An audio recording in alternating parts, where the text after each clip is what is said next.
jltradio.com y Cecilia Taborelli presentan Citas Conscientes, un espacio para nutrir mente, cuerpo y alma, donde te invitamos no solo a decir presente, sino a estarlo, porque si no es aquí, ¿dónde? Y si no es ahora, ¿cuándo? Citas Conscientes con Cecilia Taborelli, un espacio de reflexión y armonía. Buenas tardes, buenas noches, buenos días, muy buen instante presente. Te doy la bienvenida como siempre con los brazos abiertos y hoy un corazón absolutamente revolucionado. Porque estoy con una persona que ni siquiera pienso presentar. O sea, esta cita es así, desmantelada, loca, salvaje y cruda. Sergi Torres. Hola, este aplauso es para ti. Hoy vamos a hacer como en la vida misma cuando nos damos permiso a simplemente ser lo que surja. Le contaba a Sergi antes de ver el botoncito, la lucecita verde en la cámara, que me estoy animando en esta cita, como lo hice en la pasada cita con Valentino Lanús, a explorar esto de la no planificación.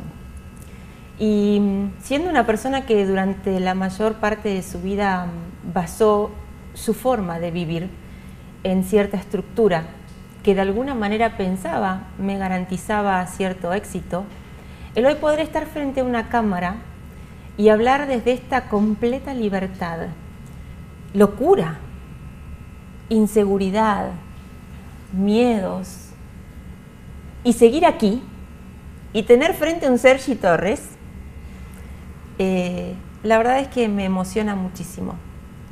Te dije, no tengo idea de lo que vamos a hablar.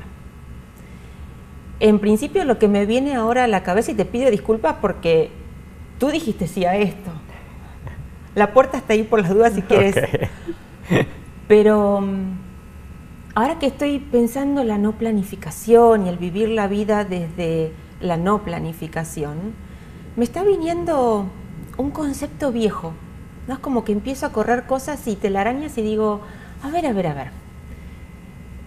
No planifico, ¿y qué pasa con el propósito? ¿Cuál es el propósito de este encuentro? Oh, buenísimo. ¿Cuál es el propósito de esta cita?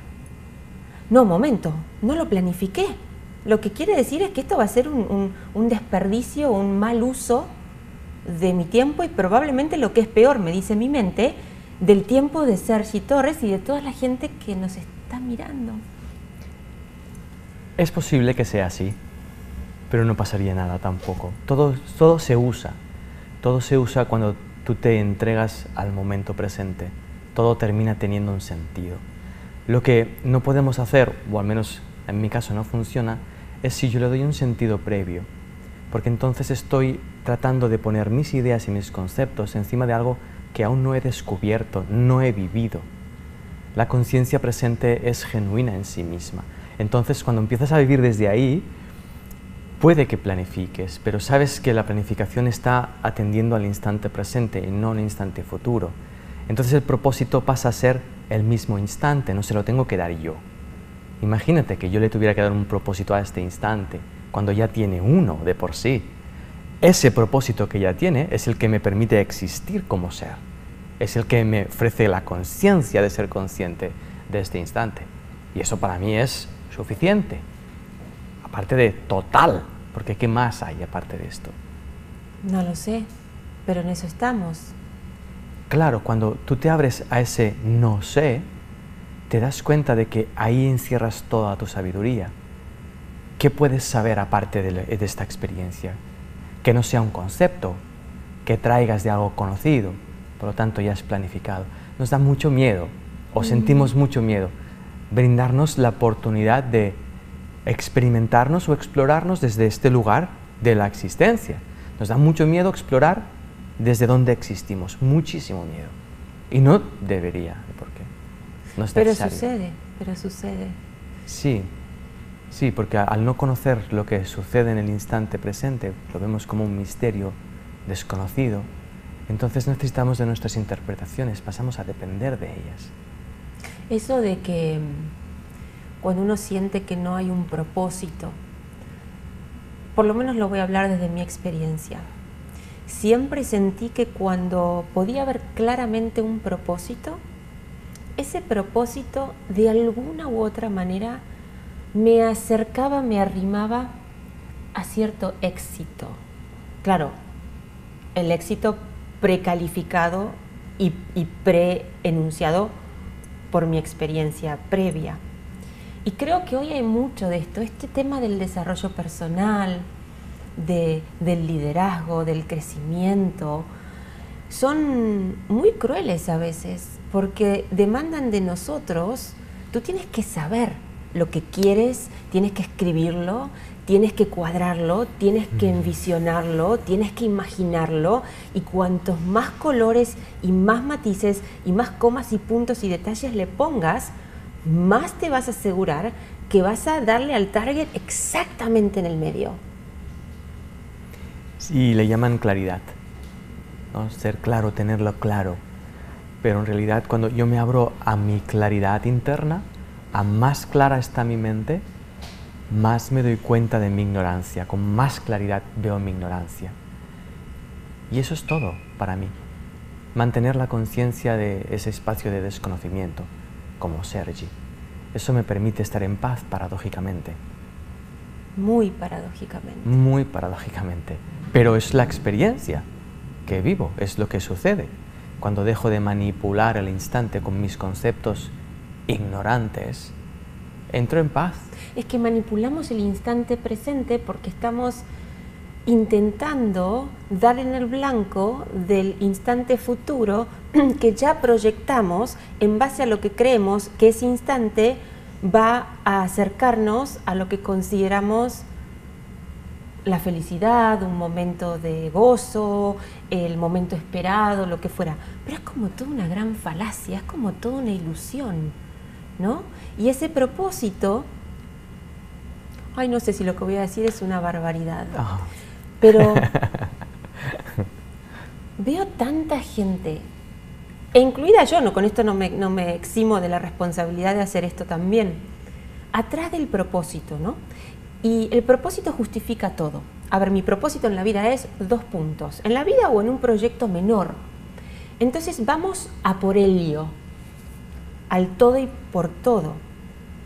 Por ejemplo, tengo hijos, yo voy a trabajar, sacrificarme, hacer todo lo que pueda, trabajar 24 horas al día, tener 5 trabajos, estresarme, si es necesario enfermarme para garantizarles un futuro a mis hijos. Hasta que lo logren no voy a parar. Ese propósito, que puede ser en su naturaleza muy bien intencionado, me aleja de mi existencia, me desconecta del propósito fundamental, si es que lo hay, que es, ¿cuál es? Habría que mirarlo. Miremoslo. Miremoslo. Cuando yo miro este instante, lo primero que puedo ver son los propósitos que yo le he dado a este instante. Y ya me doy cuenta de que este instante no puede tener mis propósitos. No tiene sentido, porque mis propósitos siempre llegan después del instante. El instante aparece, yo lo veo y yo le doy el propósito. Por lo tanto, este instante de por sí no tiene mi propósito personal.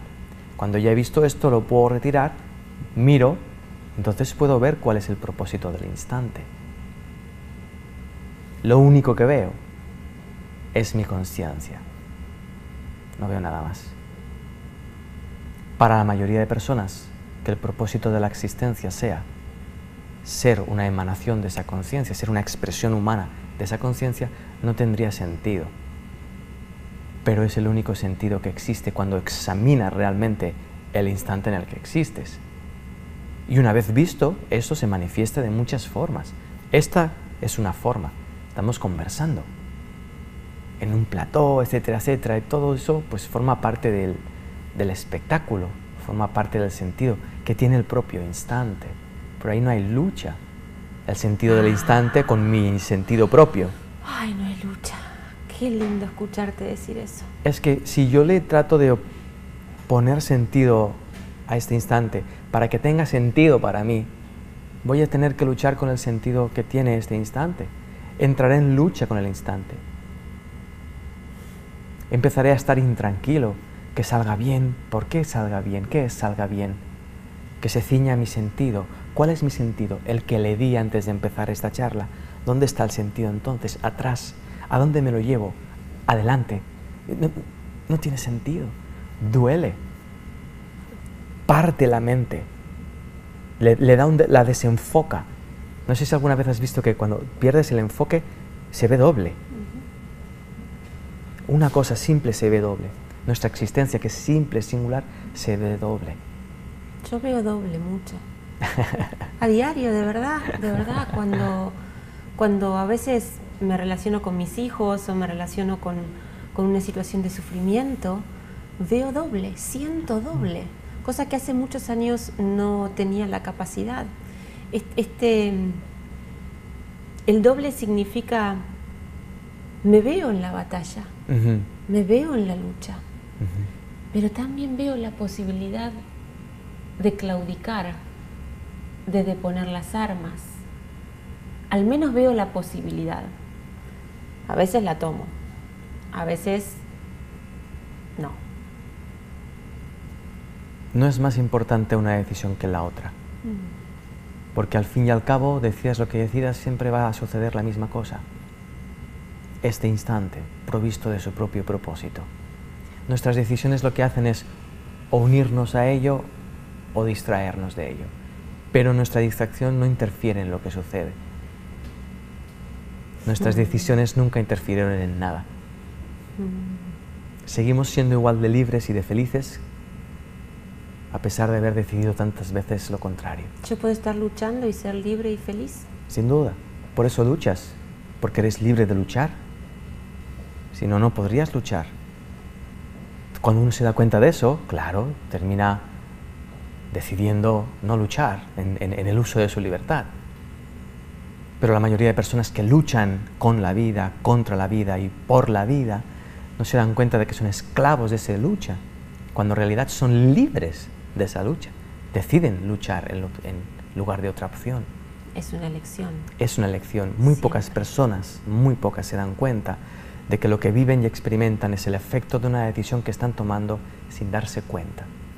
Mira, ayer volví a casa muy enojada porque tuve una situación con una persona que me hizo sentir no respetada. Y estaba tan enojada, pero no estaba enojada con esa persona o con la situación. Estaba enojada conmigo misma, porque esto de ver doble era tan evidente que la elección de poder salir de ese lugar estaba aquí. Y dice, vamos Cecilia, vamos, suéltalo, ya, pasó, listo, da vuelta a la página a otra cosa. Aquí la tenía la decisión. Y no podía. Y no podía salir de ese estado de irritación interna. Hasta que en un momento dije, momento. Lo bueno de esta situación es que veo doble. Hace muchos años no hubiera visto doble. Lo único que hubiera visto es a otra persona haciéndome daño y yo justificando mi ira porque fue el otro el culpable de haber activado en mí esa sensación. Y eso fue como que, ok, vas bien, ves doble. Y así todo no podía salirme de ese estado de irritación y de malestar interno. Hasta que dije, ¿sabes qué? Vamos a meternos ahí. Y no fue hasta que me rendí a ese estado de angustia ya doble también, porque era la irritación que tenía, que ya traía por la situación, más la angustia que tenía de verme y no poderme rescatar de esa situación. Entonces digo, ay, esto es mucho más fácil de lo que parece. Sí, es así de simple. Es así de simple. ¿Te imaginas que cuando uno se sienta enojado, lo que debiera hacer es sentirse enojado? Es así de simple. Pero... Y alguien te va a decir, no, porque mira que si tú me ves a mí enojada, madre mía, que tú no me quieres ver enojada a mí, porque pasa eso, ¿de verdad? Sí, pero es claro, es nuestra imagen psicológica que hemos creado, que no debe de enojarse, que no debe no sé qué, que debe sentir no sé cuánto, pero es una imagen mental, no tiene ningún fundamento. La experiencia presente, lo que sucede a tiempo real, es lo que tiene fundamento en sí mismo, y lo negamos constantemente, de forma muy extraña. De hecho, experiencias que de gran transformación las he vivido a través de enojos, porque hay muchísima energía puesta allí. Muchísima, hay mucho fuego y hay mucha transformación ahí. Cuando asumes esa ira, tiene la capacidad de desmantelar, tiene la capacidad de fundir la estructura mental que genera esa misma angustia, ira, etc. Se puede usar, pero no lo solemos usar porque lo rechazamos. Bueno, porque nos da miedo, porque también tenemos el preconcepto de que muy enojado tú puedes empezar a romper todo, o agarrar un revólver y pegarle un tiro a otra persona. Ah, porque tenemos la creencia de que tiene que ser resuelta. Eso. Al resolverla lo que hago es o me la trago y la reprimo y me tiro un tiro por dentro, o la exteriorizo, la saco para afuera, la proyecto tirando un tiro a otro. Pero si vivo la ira, y esa es la cuestión, no voy a tener tiempo de hacer nada más, porque va a capturar toda mi atención. Toda la acción va a estar en ser consciente de esa ira. Ahí no tiro disparos a nadie, ahí no hiero a nadie ni a mí mismo. Me convierto en un espacio de experiencia emocional, presente, en forma de ira. Ahí puedo ver la belleza de la ira. Buscamos the end al final de la emoción, ¿verdad? Sí. Y yo creo que es un to be continued, o sea, no hay nunca un fin, sino un continuará. Y me sirve tanto lo que me dices porque al no esperar el final de la película y al abrirse uno a una continuidad donde hay un movimiento constante, uno se puede volver más autocompasivo con uno mismo y nunca va a llegar a tomar el revólver y ¡pum! Porque simplemente ya no es necesario. Así es, alcanzas tu propia maestría, la de sentir lo que sientes, sintiéndolo en paz. Y muchas personas no pueden llegar a imaginar que detrás de cualquier emoción hay un espacio de conciencia que es pura paz, que sostiene e incluye cualquier tipo de sentimiento, sin lucha con ello, en unidad con ello. Sufrimiento y paz parecen antónimos. Parecen antónimos porque la paz que nosotros conocemos es una versión humana de la paz. Y como versión humana, pues todo es dual, arriba abajo, bueno malo, mejor peor. Entonces la paz y la angustia son opuestos. Pero si te abres a examinarlo detenidamente, te darás cuenta de que tanto la angustia como la paz suceden en el mismo lugar, en el mismo espacio de conciencia. Porque soy consciente de la angustia, por eso la siento. Soy consciente de la paz, por eso la siento. Suceden en el mismo lugar. Entonces, si atiendo a ese lugar, que es el mismo y no se mueve, veré cómo las emociones fluyen, van pasando, van cambiando, pero es la misma cosa todo el tiempo. Eso es lo que es la paz. La paz sería algo así como permitirse ser. Eso sería la acción que te lleva a reconocerla. Oh, ok. La acción que te lleva a ser consciente de ella. O sea, es como un movimiento interno que cuando yo veo esa sensación de angustia, me dirijo hacia... Eso es. Ese hacia es hacia ti, que eres el núcleo de tu paz. Si tú vas a llegar a sentir paz, va a ser a través de tu núcleo de conciencia, no va a poder ser a través de otra persona o de otra situación, o cuando te hayas deshecho de esta ira. No tiene sentido. Tú imagínate una paz que esté condicionada a que pase esto para que cuando pase entonces la paz vendrá.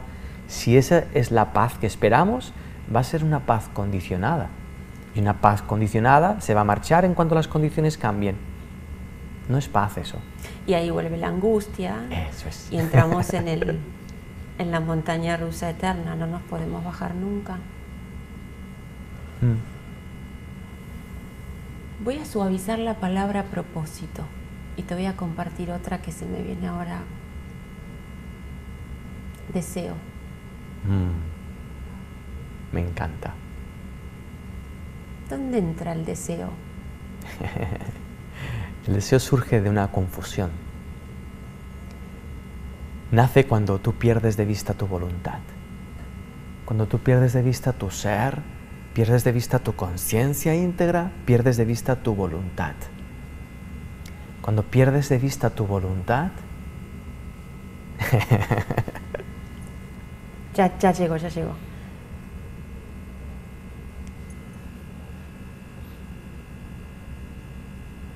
Wow.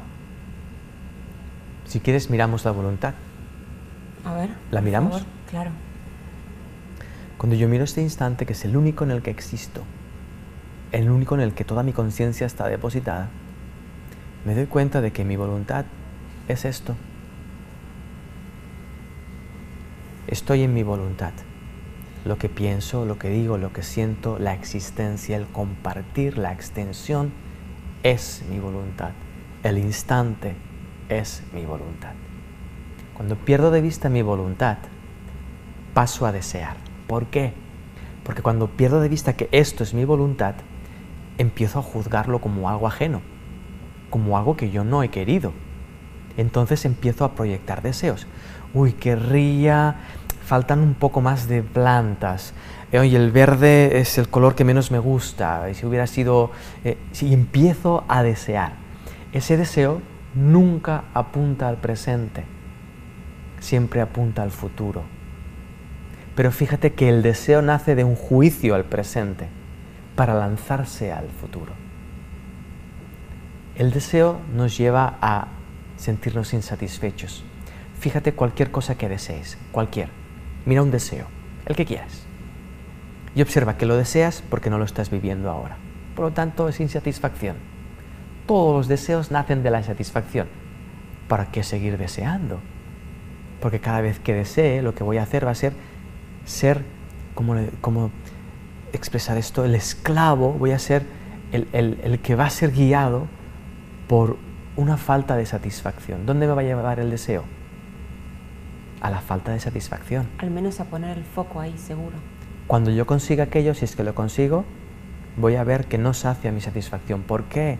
Porque yo construí mi deseo de aquello en base a mi insatisfacción. Ay, Dios mío, mira lo que se me viene ahora, ¿no? Uy, tengo los circuitos neuronales en llamas. O sea, está como... Fíjate cuando uno habla de un voluntario. ¿Un voluntario quién es? El que hace servicio de voluntariado lo hace a voluntad. Aparentemente. De entrada. Nunca voy a ganar contigo. No. Ok. Digo, lo que se me presentó es el voluntario elige a voluntad y se supone, aparentemente, sin necesidad de ninguna retribución, sin ninguna expectativa, sin querer una retribución económica a cambio, sin querer recibir nada de a quien le está aportando.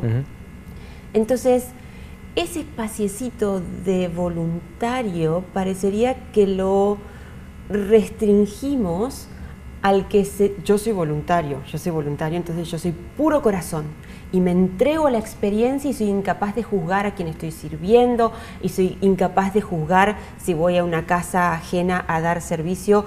Jamás se me cruzaría decir, mira, qué feo el cuadro, qué pequeña la casa. Uno se pone voluntario, acepto todo, soy puro amor.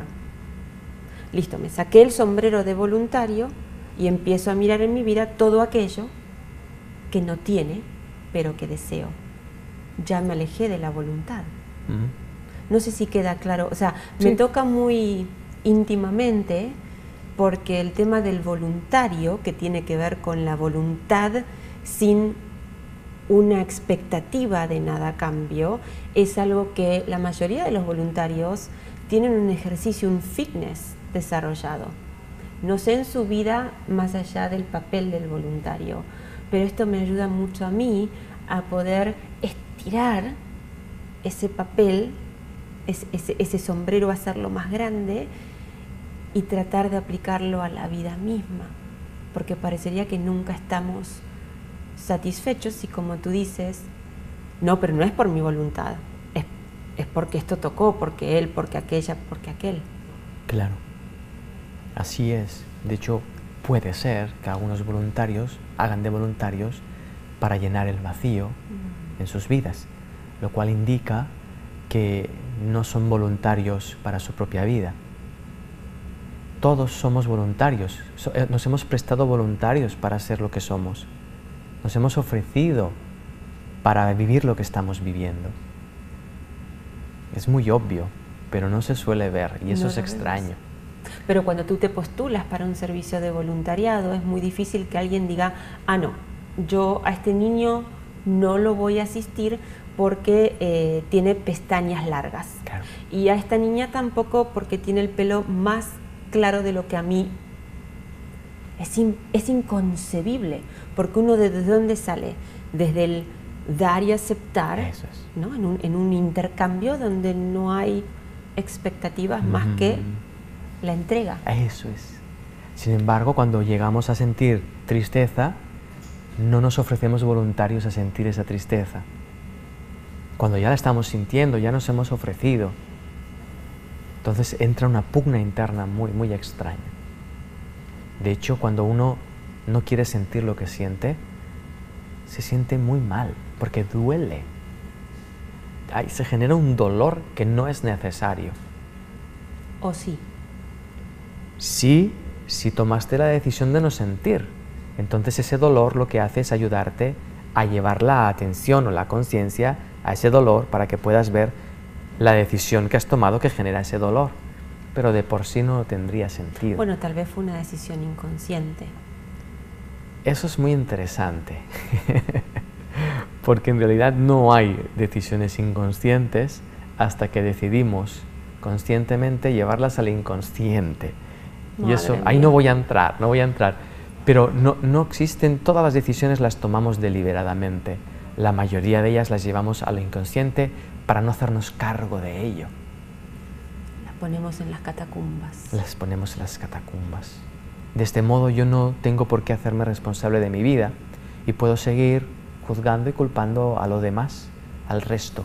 De esta forma puedo seguir manteniendo mi imagen de mí mismo separada del resto, separada de la vida, separada del universo, cuando no tiene sentido que yo viva bajo una imagen, autoimagen, excluida del resto. No tiene sentido.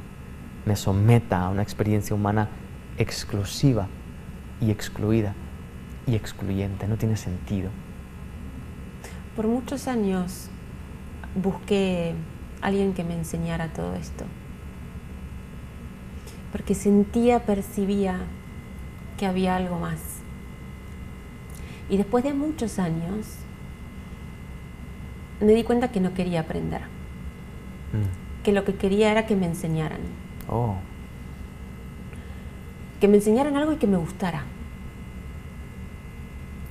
Hasta que la vida me puso frente a una situación donde creo que logré el entendimiento de que la enseñanza verdadera es aquella que nos transforma. Y a veces en la transformación hay sufrimiento. ¿Es necesario el sufrimiento? No. Solo surge cuando el miedo aparece. Todo proceso de transformación va a implicar miedo, porque si tú no tienes miedo, no hay ninguna transformación que experimentar. La única transformación que existe es la liberación del miedo. Cuando tú eres libre de miedo, tu mente contempla sin obstáculos la realidad de tu ser. Ya está. Pero cuando hay miedo intrincado en el sistema de pensamiento, en nuestra mente, nuestra forma de hacer las cosas, el proceso de transformación va a evidenciar ese miedo para liberarnos de él, lo va a poner muy claro. Entonces ahí hay un sufrimiento. Sufrimos cuando sentimos miedo. Ok, ¿cuál es el movimiento. Yo creo que mucha gente hoy tiene un conocimiento de sí mismo como para reconocer cuando ese miedo se activa, ¿no? Como y ahí es el momento de decisión. ¿Para dónde voy? ¿Cuál es el movimiento para poder llegar a esa enseñanza y a esa transformación y no volver otra vez a esa montaña rusa del terror que nos lleva para arriba y para abajo? Paradójicamente, es el movimiento más simple que existe y el más temido.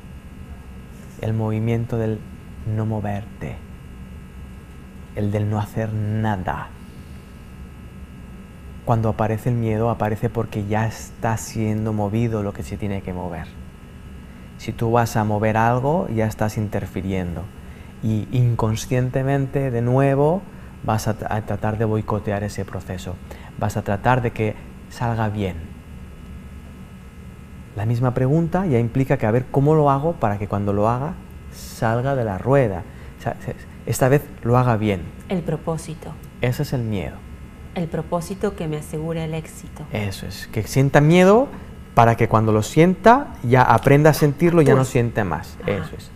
Eso bien, es terminó. Eso es un miedo al miedo. Es una reconstrucción espiritual pseudoconsciente de la cosa, por llamarlo de alguna manera. Pero al final es mucho más simple. ¿Sientes miedo? Ya está, ese es el movimiento. Siente eso y ahí verás. Verás el miedo que sientes al miedo, cosa que es sorprendente. Verás el proceso psicológico que usamos para defendernos del miedo, cosa que es sorprendente porque protegerlo significa mantenerlo, etcétera, etcétera, etcétera. Cuando no te mueves, ves. Y al ver, conoces. Al conocer, es eres como libre. que tú me dijeras, mira, se inició un fuego, te vas a quemar. Yo veo el fuego y veo las llamas cada vez más cerca.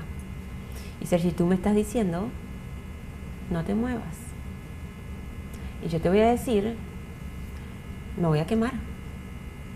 Sergi, el incendio está aquí. Me voy a quemar, me voy a morir. Y tú me dices, tú tranquila, no te muevas. Sí, la propuesta es, nunca te has detenido suficiente como para tocar el fuego. No sabes si te vas a quemar. Deja que llegue al menos hasta aquí para tocarlo. Si te quemas, te vas. Lo curioso es que cuando lo tocas te das cuenta de que no quema. Ves lo que realmente es el miedo. Te das cuenta de que el miedo no es miedo. A ver si puedo expresar esto. Todas las emociones, sentimientos, sensaciones que nosotros hemos llamado, de alguna manera, no son lo que hemos llamado de ellas. A ver si lo puedo expresar. Cuando yo le llamo miedo, eso es un acuerdo mental.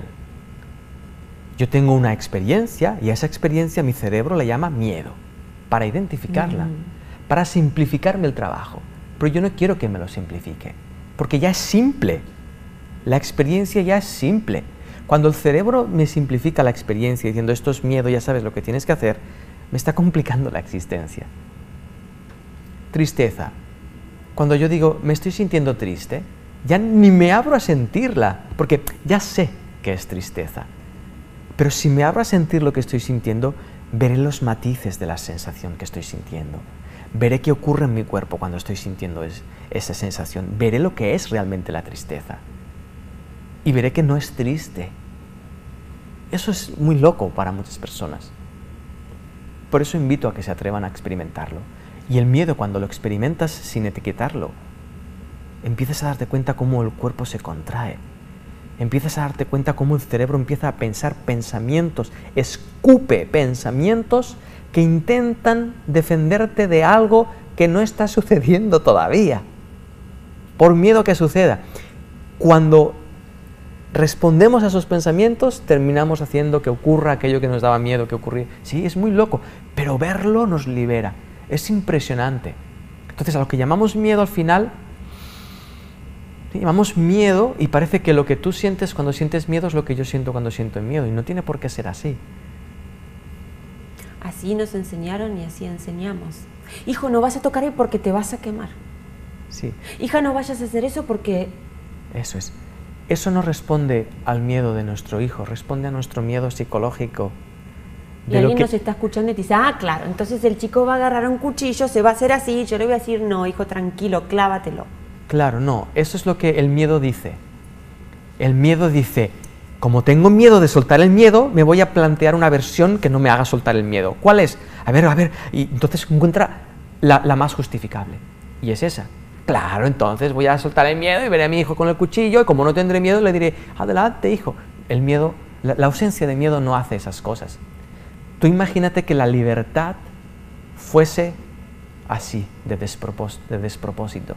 Tú imagínate que el hecho de que yo fuera libre hiciese que no me importase, no tiene nada que ver con eso. Nada. Cuando tú estás en paz, la paz es la que guía. Estás en paz, la paz te guía.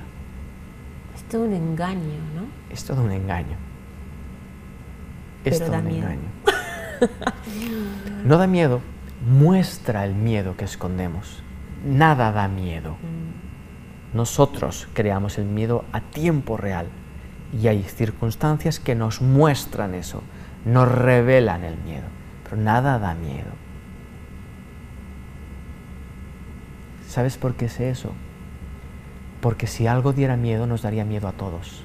Y no hay nada que nos dé miedo a todos. La muerte, No nos da miedo a todos. acá sí. No nos da miedo a todos la muerte. Las personas que están en el umbral de la muerte, muchas de ellas se liberan del miedo. Son las que más conocen la muerte y son las que más suelen liberarse. Entran en una paz que terminan consolando a los familiares. Ajá. Ellos son los que reparten la paz. La muerte no da miedo a todo el mundo. Da miedo a aquellos que aún no la han examinado con detenimiento. ¿Cómo examinas la muerte? Viendo este instante. Desmantelado. Este instante es el único que contiene vida, es el único. No hay otro instante. Ya está. Esa es la muerte. La muerte psicológica que el ser humano teme es que no haya otro instante. Mira este instante, míralo profundamente.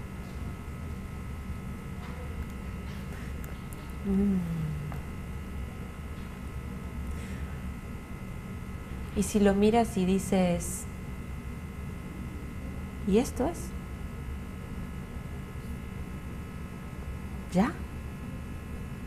Tanta vida, tanta cosa, tanto esfuerzo, lucha, batalla. Ok, lo miro. ¿Y esto es? Sí. Bien visto, esto es todo. Bien visto.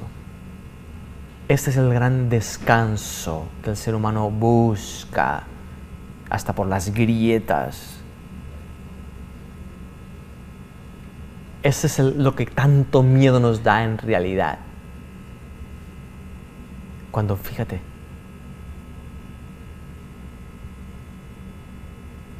hemos llegado a temer a nuestra propia experiencia humana. Tenemos miedo de la vida. ¡Bingo! Por eso necesito un propósito de vida. Así es como desarrollamos nuestra psique. Le otorgamos un falso propósito de vida para que nos dé la sensación, le llamo vidilla. ¡Qué feo sonó eso! Sí, pero es así como vivimos, con una vidilla, una versión personal de la vida, a la que tengo que sostener. ¿Qué sentido tiene que yo sostenga mi versión de la vida cuando yo soy fruto de la vida en mayúsculas? Por eso digo, el propósito, volviendo a donde empezamos, termina siendo el protagonista y nuestra vida, a ver, no nuestra vida, las circunstancias. Cuando digo nuestra vida no me refiero a, bueno, yo estoy casada, tengo 2 hijos, vivo aquí, tengo un carro, tengo este... No, no, no. la vida, esto que late. Parecería que el propósito de muchos seres humanos termina desluciendo o moviendo un costado la vida misma, porque es una forma de entretenernos y de alejarnos de la tristeza, de la angustia. Entonces, cuando me muevo para el otro lado, donde tú me acabas de llevar, donde me dices, Cecilia, es esto. No hay más, es esto. Y me entra una sensación de vacío profundo. No puedo calificarlo más que con la palabra vacío porque no sabría qué emoción ponerle. Pero es una sensación de vacío. Esa sensación de vacío es ausencia de ego. Y las últimas chispas de ego lo viven como ausencia del sí mismo, como ausencia de ego. Pero cuando te abres a lanzarte a ese vacío, te das cuenta de que en realidad está lleno. No hay nada vacío en ningún lugar, en ningún momento. Todo tiende a infinito, todo tiende a eterno. Pero tienes que descubrirlo, porque si no son conceptos, son ideas y no sirven de nada. Incluso la idea de eternidad no es la eternidad, es la idea humana de la eternidad. Hay que abrirse a la experiencia, abrirse a experimentar ese vacío. Es un lujo que muy pocos seres humanos se brindan. Porque ese vacío no le encuentro, ¿cuál es la palabra? Exaltación.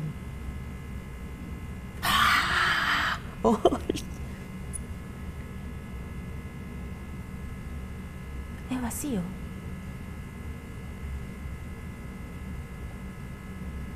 Y no sé vivir en ese vacío. Yo tampoco. ¿Cómo podría aprender? Si es presente, ¿cuándo aprendería y para qué? Es más simple. No necesito conocer cómo vivir ese vacío para observarlo y lanzarme a ello.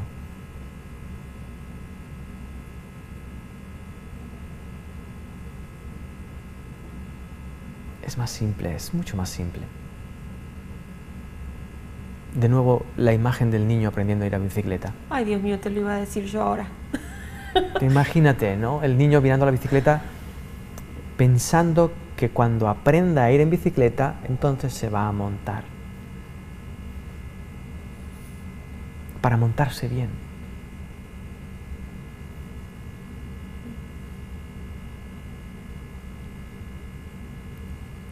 Pero hay una recompensa en ese vacío. Me hago cargo 100% de lo que estoy diciendo. Y es 100% desde mi experiencia personal. Creo que es eso que hablábamos de la paz. Ese vacío es...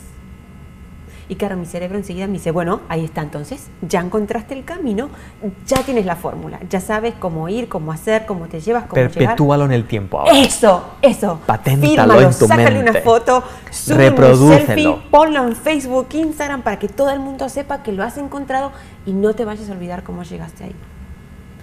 Sabemos que nos sirve. Una fotografía de una situación, sabemos que no es la situación. Creemos que sí. ¿Te acuerdas de eso? No, no es. De nuevo es el presente. De hecho, mi hijo siempre me recuerda eso. A veces le digo, cuando sacamos una foto, ya mamá, vivilo. Ya lo tienes. Y me da una bronca, porque yo lo quiero capturar, lo quiero Claro. encapsular, lo quiero... Lo ¿no? llaman hacerlo mío, Ajá. poseerlo. Perpetuarlo. ¿Sabes que ese vacío que sientes ahí es el que sienten todos los seres humanos? No es tuyo. Y la plenitud que hay justo ahí detrás tampoco te pertenece. La representamos todos. Y cuando tú la representas en nombre de todos los seres que existen. Y todos los seres se representan porque hay una unicidad. No hay una fragmentación. Nosotros hemos fragmentado la experiencia de la conciencia, ubicándonos en cuerpos y haciendo una personalidad de ello. Pero fíjate que para hacer una contraposición a lo que me estás compartiendo ahora, tú me dices, este vacío no es mío, también está en ti. Y yo lo veo en ti, como lo veo en otras personas. Y como también veo total y plena abundancia. Y cuando veo a otro ser humano y puedo conectar con esa abundancia, me doy cuenta que esa abundancia también es mía. Y es como, ¡wow! Porque es el fin del deseo. Si está todo aquí. Si lo que veo en ti es mío y lo que tú ves en mí es tuyo y todos somos eso, ¿qué lugar tiene entonces el deseo, el propósito, la planificación? Todo esto se pone en su lugar. Pasan a ser herramientas secundarias de la expresión del ser humano. No pasan a ser el fin. Pasan a otro lugar.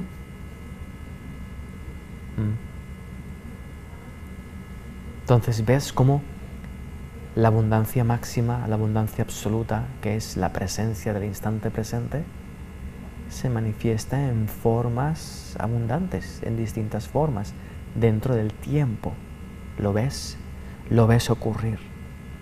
Y no te confundes en que 2 es menos que 3, sino que 2 es la forma máxima de abundancia que aparece en este instante y 3 es la forma de abundancia que aparece en este instante.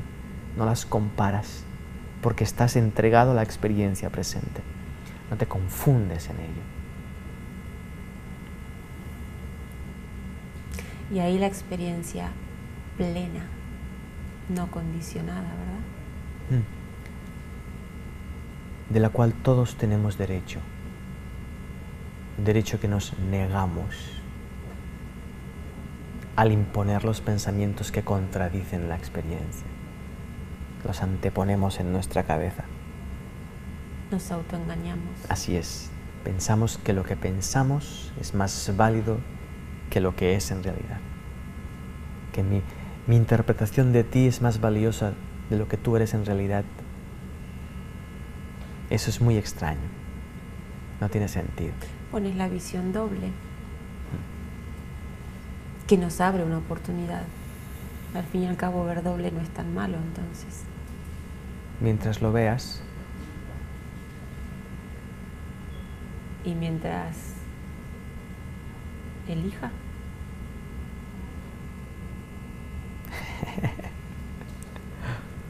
si es una emanación de tu voluntad, tendrá sentido. Si la elección surge de tu deseo, no vas a estar eligiendo nada en realidad. Pero eso lo vas a ver también en tu experiencia. Lo vas a ver. No tiene sentido que se quede en una idea. Lo puedes ver, lo puedes experimentar. Una de los efectos colaterales, de vuelta desde mi experiencia personal, de la sensación, de la experiencia de ese vacío, es una falta de experiencia. Ay, qué difícil es poner esto en palabras. A ver, puede ser súper feliz, sentir esa sensación de felicidad que te embarga, y puede ser preso de un sufrimiento profundo, profundo y pesado y oscuro. Experimentar ese vacío me aplacó esos dos extremos. No sé si tiene sentido. Es decir, no tengo ni el ni el. Me permitió vivir lo que es desde lo que es, y tal vez quitarle en el momento justo la etiqueta de ok, esto te lleva a lo que tú ya sabes que es la exaltación de la felicidad, aunque sea por unos segundos, o esto te lleva a lo que tú ya sabes que es el sufrimiento oscuro y pleno y tenebroso. Entonces es como, no se lo comparto porque por ahí a alguna otra persona le sucede lo mismo. Recuerdo haber hablado con una amiga que me dijo, tú sabes que me dio mucha tristeza descubrir que en el proceso perdí esos extremos emocionales, porque el fluir es como un navegar ya sin esperar, sin proyectar. Hoy mira, todo luce que vamos a llegar al puerto que me dijeron donde venden las frutas más, o mira que ahí está el iceberg con que se chocó el Titanic y se van a morir todos. Entonces vas como en aguas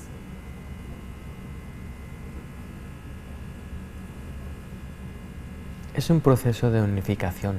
La mente se reunifica, se da conciencia, se da cuenta de que todo es la misma cosa. ¿La estás desmantelando? ¿Cómo? ¿Estás desmantelando la mente? Desmantelas la interpretación de la mente. Si yo dejo de llamar a esto derecha y a esto izquierda, ¿qué más da donde esté? Pero si esto es la derecha y esto es la izquierda, cuando esté en la derecha no estaré en la izquierda. Estaré aquí en comparación y en rechazo a esto. Cuando dejas de hacer esto, las emociones, las situaciones empiezan a unificarse. Pasa a ser vida, pasa a ser existencia, se unifica, incluso las relaciones. Alguien podría estar diciéndote, te vuelves un mediocre, te vuelves un conformista.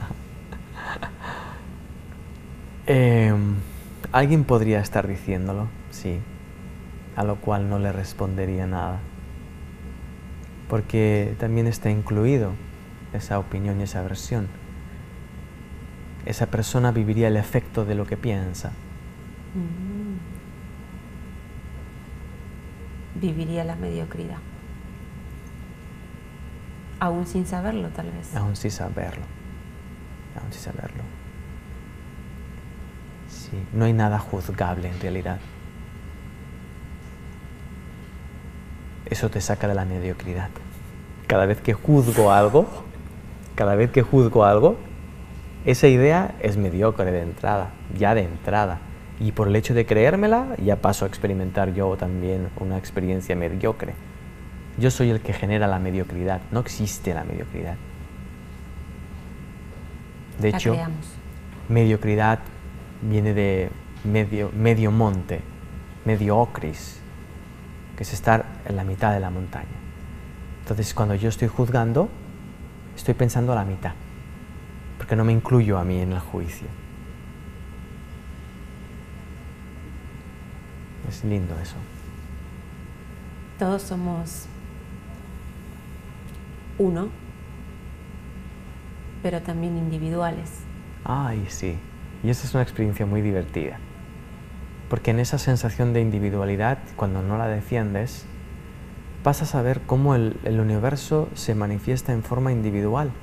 Pero esa forma individual no excluye ninguna individualidad. No hay un proceso psicológico exclusivo.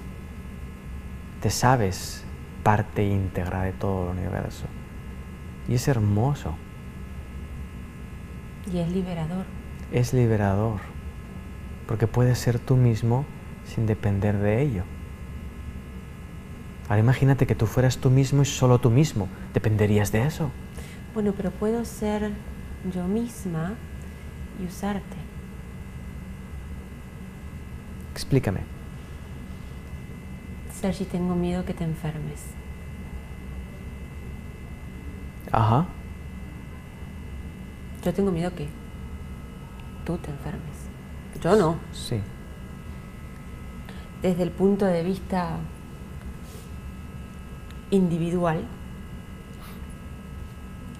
mediocre, yo soy dueña del miedo, Sí. pero el potencial de enfermar es tuyo. Cuando yo puedo moverme de ese espacio, tal vez puedo descubrirme teniendo miedo a enfermar. Digo, nos podemos usar para mirarnos y seguir aportándonos mutuamente una imagen cada vez más clara, más reveladora. Eso es clave y es muy hermoso. Cuando tú vives en tu individualidad exclusiva, todo refleja tu mente. Cada instante tienes la oportunidad de unirte al reflejo. Cuando ya te liberas de la exclusividad y vives en tu individualidad unificada, lo que ves no es un reflejo, es una extensión. Y por ende estás unido a todo lo que ves. Significa que a través de compartir contigo puedo ver lo que pienso a través de ti. Eso. Y puedo, si hago un movimiento aún más allá, ofrecerme la posibilidad de soltarlo. Sí, claro. Si no, no lo ves. Si no lo sueltas, no puedes tener una experiencia de unicidad.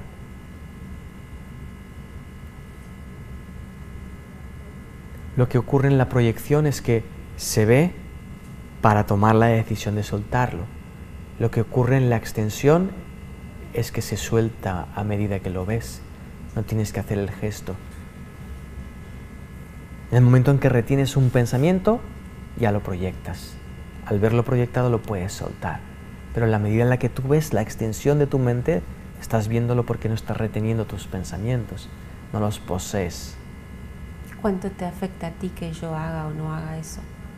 A ti como un otro. Depende de lo que yo decida al respecto. Si yo estoy en la extensión, me veré haciendo eso en ti, la cual cosa no lo voy a juzgar. Pero si tú eres consciente de eso, me puedes ayudar a verlo. Sí, no haciendo nada. Exacto, exacto.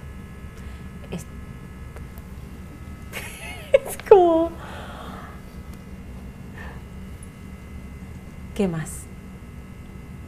Recuerdo, me viene a la mente ahora, Madre Teresa de Calcuta, que en una entrevista le preguntaban, ¿pero cómo hace usted con su salud, a su edad, tantas horas, ayudando a tantas personas?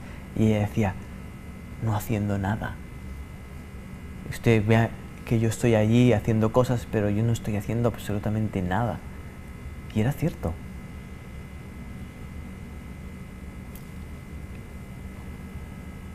El regalo de Madre Teresa de Calcuta no es lo que hizo, fue justo lo contrario.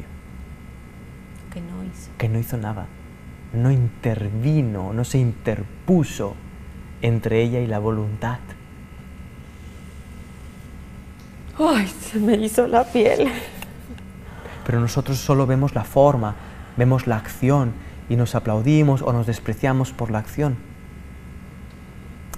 No es eso. La ayuda es cuando tú puedes escuchar a alguien y no intervenir. Ser un espacio transparente donde lo que escuchas te cruza, donde no le devuelves un reflejo, donde lo único que haces es permitir que lo que haga, en lugar de reflejarse, sea extenderse. Eso lo puedes decidir. Esa es la ayuda. No como hacer. mucho usarlo, ¿no? Para mirarnos, porque si tu proyección en mí me atraviesa, pero cuando me atraviesa me hace sentir lo que fuere. Entonces no te atraviesa, te muestra algo, Ok. te muestra dónde impacta. Eso. En ese impacto tu atención iría a posarse ahí y lo que estaría pasando es que la persona de enfrente te está mostrando algo que aún no has perdonado en ti, que aún no has liberado, que aún no habías visto. Siempre hay agradecimiento involucrado, porque sea que lo que me dices me cruce, me sentiré agradecido de estar extendiéndome, o me impacte, estaré agradecido de estar viendo dónde impacta. Yo voy a cerrar diciéndote, que vale doble impacto y atravesamiento. No sé si existe la palabra atravesamiento, pero eso es lo que siento después de estar conversando contigo por casi una hora. Hay muchas cosas que es un uy, se fue, me atravesó. Ah. Y otras que pero bienvenido. Sí, sin duda. Bienvenido y gracias. Gracias. Porque ahí está la belleza de darle la bienvenida a la existencia tal y como es. Gracias. Uy, esto del desmantelar y el no planificar se está poniendo bueno. Está lindo. ¿Sabes? Estoy sintiendo a Madre Teresa de Calcuta lo que representaba en realidad. Al liberarla de su cuerpo, al liberarla de su acción, la puedes ver como conciencia, como voluntad, y se siente, se puede sentir, se une, no sé cómo expresarlo. Es una llenura y un vacío. Es muy hermoso. Gracias, Sergi. Gracias. Gracias. Gracias. Gracias. Gracias a la vida, gracias a la existencia, gracias a ustedes que me acompañan en este camino que hago parecer que es para un otro, pero nunca lo es. O tal vez sí, aún no lo sé. Lo que sí siento en mi corazón es una profunda, profunda sensación de abundancia, de plenitud, de vacío y de gratitud. No puedo hablar más porque me voy a poner a llorar. Los quiero mucho y gracias por acompañarme. Hasta aquí compartimos Citas Conscientes con Cecilia Taborelli. La invitación está hecha para el próximo jueves a las 7 p.m. hora de Miami por jltradio.com. Citas Conscientes, el espacio para nutrir mente, cuerpo y alma.